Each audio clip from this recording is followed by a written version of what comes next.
माता कहने लगी, हर जगह देखा जाता है, एक सुंदर सी बात याद आ गई। क्या हुआ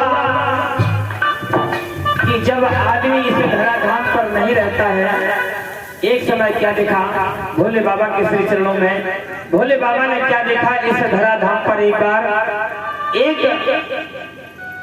आदमी के पीछे 100-200 आदमी जा रहे थे। भगवान शंकर का भस्मीभूत होना कब से प्रारंभ हुआ, भगवान ने भस्म लगाना कब से प्रारंभ किया। एक बार क्या देखा कि एक आदमी को 4 आदमी ले जा रहे थे, उसकी मृत्यु हो गई थी। जैसे ही ये देखा, लेकिन उसके पीछे बोलने वाले लोग बोल रहे थे, राम नाम सत्य है, राम नाम सत्य है। ये सत्य बात है कि राम नाम सत्य है, लेकिन सत्य होना अच्छी बात है, लेकिन अगर आप किसी की शादी में जाओ और बढ़िया भोजन करने से पहले दूल्हा दुल्हन के कान में कह दे भैया राम नाम सत्य है, तो क्या आपको वहां रसगुल्ले मिलेंगे? ऐसा कठोर सत्य मत बोलो जो किसी को आघात है। आप कहीं किसी के रिश्तेदारी में जाओ, दूल्हा बैठा हो कि हाँ भैया राम नाम सत्य है, राम नाम सत्य है, तो आपको कभी जिंदगी में ना तो वो बुलाएगा और तुम्हें मारेगा अलग से। और ये सत्य वचन है कि राम नाम जरूर सत्य है, लेकिन कहने का समय का ये कड़वा सत्य है। तो क्या हुआ, शंकर जी उसके जब शंकर भगवान ने देखा कि एक आदमी को 4 लोग लिए जा रहे हैं और उनके साथ जो बाराती थे, ये संसार का नियम है प्यारे, एक न एक दिन सभी को जाना पड़ेगा। ये हमारी कोठरी, ये मकान, ये घर, ये दुकान, ये रुपया, ये पैसा, ये पत्नी, ये बच्चे, ये घर, ये गार, ये परिवार सब समाप्त हो जाएगा। बस हमारे जीवन की सच्चाई एक ही है कि वहां पर एक न एक दिन सभी को जाना पड़ेगा। प्रिय बंधुओं, जब वहां जाना पड़ेगा, वहां पर परमात्मा के चरणों में पाई पाई का हिसाब होता है। बंधुओं, भगवान शंकर ने देखा कि एक आदमी के पीछे 4 लोग लगे हुए हैं और 100-200 आदमी पीछे। भगवान शंकर भी पीछे लग दिए, क्योंकि वहां राम नाम का उच्चारण हो रहा था। राम नाम का उच्चारण सुनकर भगवान शंकर जैसे ही पीछे लग दिए, तो अंत में क्या हुआ, वो लोग गए और शमशान घाट पर उस व्यक्ति को रखा, उसको नहलाया गया और हर प्रकार से उसको जैसे ही चिता पर रखा। और भगवान शंकर अपना रूप बदलकर लोगों के बीच में बैठ गए, पूछने लगे ये कौन थे साहब जो संसार से ये पधार गए, ये कौन थे? बातचीत कर रहे हैं, तो उन्होंने जब संसार के लोगों की बात सुनी तो एक कहा था, कुछ नहीं यार, आज क्या नाम, आज इतवार को ही इनको मरना था, मेरी ऑफिस की छुट्टी आज ही होती है, 7 दिन में आज का ही मौका मिला था काम करने का घर पर घूमने के लिए, और आज ही इनको मरना था। भगवान शंकर ने देखा, बड़ा कौतुक हुआ कि ये इसके मित्र हैं। वहां से भगवान शंकर उठे और दूसरी जगह बैठ गए। दूसरी जगह पूछा, भाई ये महाशय कौन थे जो राम नाम का उच्चारण के पीछे हो रहा था? क्योंकि राम रसायन तुम्हारे पास आओ, जिसके पास राम नाम रूपी ये रसायन होगा भगवान उसका कल्याण करते हैं। तो भगवान शंकर दूसरी जगह जाकर बैठे और उससे पूछा, ये महाशय कौन थे? अरे कुछ नहीं, सेठ जी थे, इन्होंने जीवन में लाखों करोड़ रुपए कमाए, लेकिन ये कंजूस बहुत थे, ये दान नहीं करते थे, और हमें तो वैसे भी दान नहीं था, हमें दुकान खोलना था और इनको आज ही मरना था। संसार की जब ये बात सुनी, शंकर भगवान ने कहा, देखिए ये है संसार का व्यवहार, ये है संसार की रीति। जब इतना हुआ तो जब उनको अग्निदाह संस्कार कर दिया गया, सभी लोग चले गए, तो भगवान शंकर ने मन में विचार किया कि इस जो ये आदमी चल रहा है, इसके ही पीछे ये 4 लोग राम नाम का उच्चारण कर रहे थे, इससे सौभाग्यवान कौन होगा? तो भगवान शंकर ने उसकी राख को अपने शरीर में लपेट लिया। तब से ही भगवान शंकर के इस शरीर में ये चिता की भस्मी लगाई जाती है। बोलिए शंकर भगवान की जय हो। तो माता, ये ने भगवान कन्हैया के सुंदर छवि को देखकर कहने लगी कि आज हमारा कन्हैया कितना सुंदर लग रहा है। और इस प्रकार से भगवान ने माखन चोरी की लीला आज की। और माखन चुराने के लिए भगवान चल दिए। और जब चले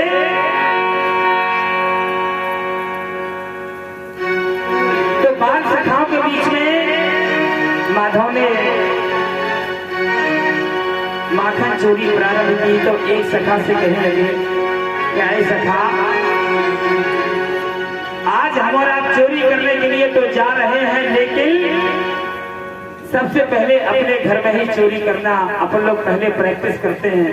पहले देखेंगे जब किसी के दूसरे के घर में चोरी करेंगे, पहले अपने ही घर में चोरी करके एक बार देखो। तो ऐसा ही हुआ। माखन चोरी करने के लिए भगवान गोपी एक गोपी के घर में घुस गए भगवान कन्हैया। और उसके छीके से जो भी माखन जो रखा था, भगवान ग्वालों के ऊपर ग्वाल खड़े होते हैं, ग्वाल के ऊपर ग्वाला, ग्वाल के ऊपर ग्वाला। और भगवान आज माखन चोरी करके उन गोपियों का दिव्य जो प्रेम था, जो उनका हृदय का वात्सल था, भगवान ने उस पूर्ण वात्सल को अपने उन तिरछी निगाहों से, अपनी उस प्रेम भरी बातों से उन गोपियों को रिझा दिया।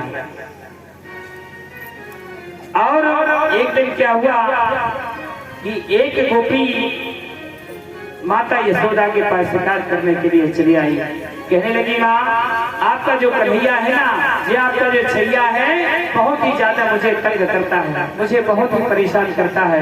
क्यों कि हमारे यहाँ ये जाता है, चलिए कोई बात नहीं, माखन मिश्री खाए खाए, लेकिन इस सबसे बड़ी बात तो ये माखन खाते खाते मटकी को फोड़ देता है। मटकी बहुत दूर से लानी पड़ती है, मथुरा से लानी पड़ती है। भैया मुझे माखन का डर नहीं, लेकिन मटकी ये तोड़ देता है। और जब ये शिकायत करने के लिए माँ के सामने आते हैं, लेकिन उनका भाव क्या रहता है, माँ से शिकायत करने के लिए जाएंगे, उस कन्हैया का, उस बाल गोपाल का, उस वात्सल रूपी भगवान का एक बार दर्शन हो जाएगा तो मेरा हृदय भर जाएगा। इस भावनाओं से लेकर माता के पास पहुंचती है। और जब भगवान रूठ जाते हैं, अपना मुंह फुलाकर बैठ जाते हैं, तो गोपियां बड़े प्रेम भक्ति भाव के साथ गाने लगती हैं, कन्हैया दर्शन करने के लिए आज तू क्यों नहीं आया। और जब दर्शन देने के लिए भगवान कन्हैया नहीं आते, तो गोपियां सब इकट्ठी होकर कहने लगती है, कन्हैया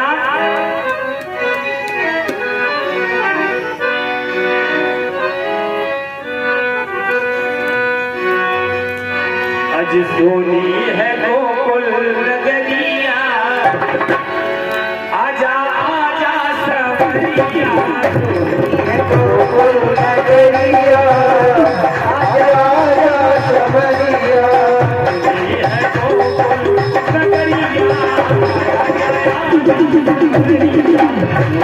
है गोकुल नगरिया, आजा आजा सवरिया, है गोकुल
भगवान की सुंदर कथा जो चल रही है, हमारे देवता जो राजस्थान मंडल से जो भगवान की कथा सुनने के लिए हमेशा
और सखिया कहने लगी है कन्हैया,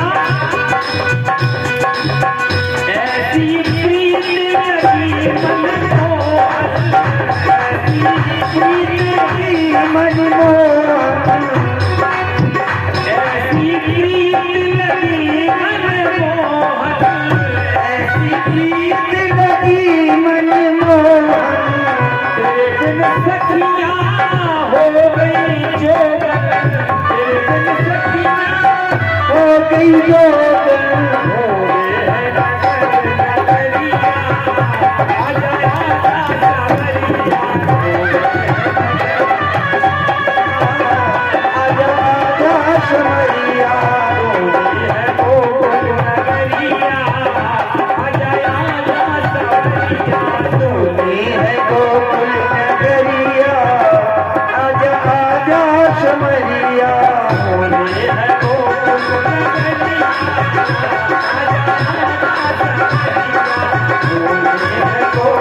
नगरिया, आजा आजा गोकुल नगरिया, आजा आजा सावरिया,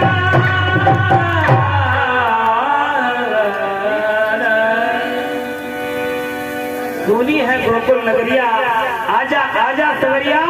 आज गोपियां भगवान कन्हैया को बड़े भक्ति भाव से बुलाती हैं, पुकारती हैं और कहती है कन्हैया अगर तू मुझे दिखता नहीं है तो बस मेरा चैन मेरा चित्त मेरा चुरा कर तू चला गया कन्हैया, क्योंकि प्रिय बंधु जब जीवात्मा का यदि परमात्मा से प्रेम हो जाए तो जीवन का कल्याण हो जाता है। हमें अपने जीवन में अहंकार नहीं करना चाहिए, क्योंकि ये सारा संसार एक दिखावा है। अरे खुद की हस्ती तो एक दिखावा है, 2 दिन का जीवन फिर बुलावा है। खुद ही को मिटा दे बंदे, खुदा पाएगा तू जहन्नम भी जन्नत में बदलने का दावा। प्रिय बंधुओं, ये हमेशा जीवन में ध्यान रखना, हम जो भी कर्म करें सत्कर्म करें, हम जो भी कार्य को करें सोच समझ कर करना चाहिए। यदि हम कार्य को सोच समझ कर नहीं कर पाते हैं तो हमें जीवन में भोगना पड़ता है। आज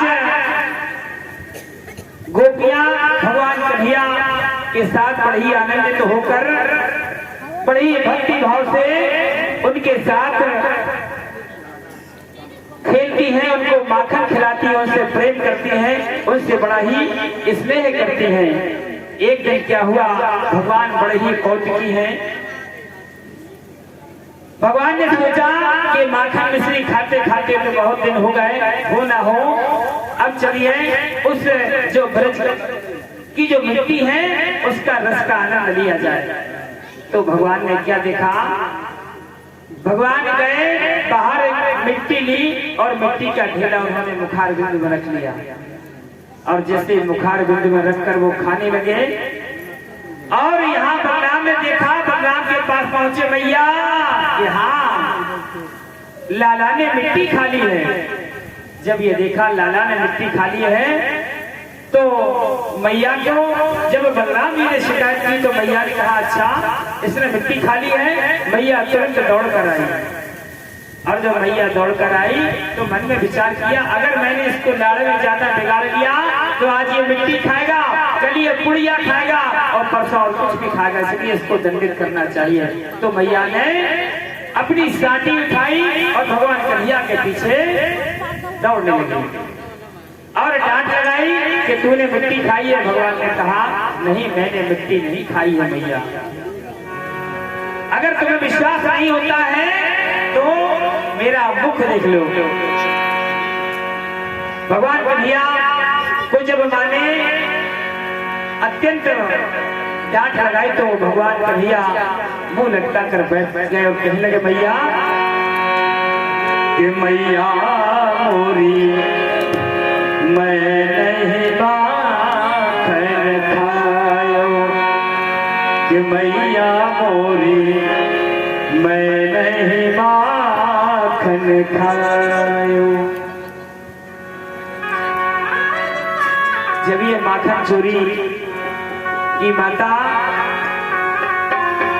मैया मोरी मैं नहीं माखन खायो, ये तो भगवान कन्हैया ने कई बार गोपियों के कहने से माता से कहा, लेकिन आज मिट्टी खाई तो माता से कह रहा मैया ना तो मैंने इन गोपियों का कभी माखन खाया है और ना मैंने आज मिट्टी खाई है। ये गोपियां जिस प्रकार से ये झूठी शिकार करने के लिए आती थी उसी प्रकार से आज बलराम जी मेरी भैया मेरी दाऊ भैया मेरी झूठी शिकार कर रहे हैं, मैंने मिट्टी को नहीं खाई। जब ये कहा तो माँ ने कहा अगर दाऊ भैया कह रहे तो तू अपना बुखार भी दिखा। तो भगवान ने अपना जैसे ही मुंह खोला और जैसे ही भगवान ने मुंह खोला तो सारा अखिल ब्रह्मांड भगवान के बुखार बिंद में विराजमान था। पूरा उत्तराखंड भगवान के उस मुख में था। कन्हैया ने कहा माँ अगर विश्वास नहीं होता है तो हमारा मुख देख लीजिए। और भगवान ने जैसे अपना मुंह खोला तो उसमें आकाश पर्वत पृथ्वी सूर्य चंद्रमा तारे इत्यादि इत्यादि कुछ न कहीं भगवान को जब ये विस्मय देखा तो माता बड़ी ही व्याकुल हुई, बड़ी ही परेशान हुई और उन्होंने देखा कि अच्छा हमारे कन्हैया के मुख में ये सब कुछ सूर्य चंद्रमा तारे ये सब कैसे। माँ की बुद्धि भ्रमित हो गई। जब इतना देखा तो भगवान ने अपनी माया को समझ लिया, कहीं मेरी माँ अधिक परेशान ना हो जाए, अधिक व्यथित ना हो जाए, अधिक चिंतित ना हो जाए। तो भगवान ने अपनी माया को समझ लिया।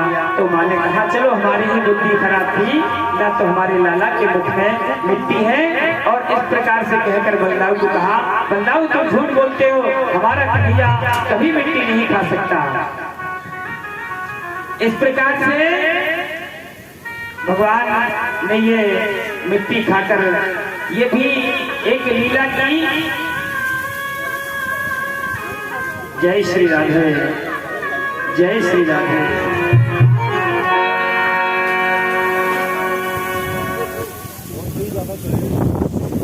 वायु देवता प्रसन्न है, जय श्री राधे। इतने प्रसन्न ना हो। बोलिए कन्हैया लाल की जय हो, आनंद कंद भगवान की जय हो। भगवान की इस सुंदर लीला को देखकर